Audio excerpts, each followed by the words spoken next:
Hey, it's Sean Price with this week's market report. Stay tuned to find out what's happened in the last 7 days.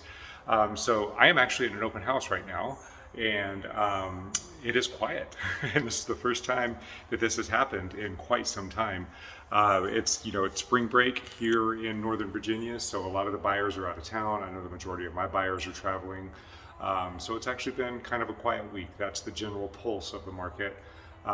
As far as opportunities for buyers, it's been a good week to get in and look at properties and potentially put offers in and not battle a whole lot of competition.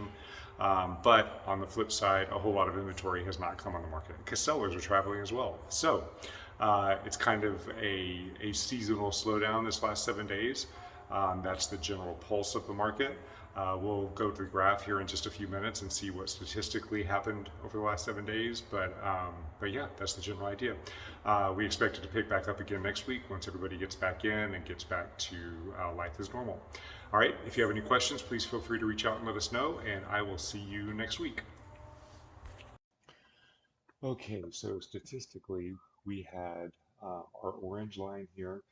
Excuse me. Our orange line here is our buyer activity, and you can see that buyer activity was up by 11% in the last 7 days, which, as we say pretty much each week, you'll see whenever there's an uptick in inventory, you'll see a corresponding uptick in buyer activity 7 days later.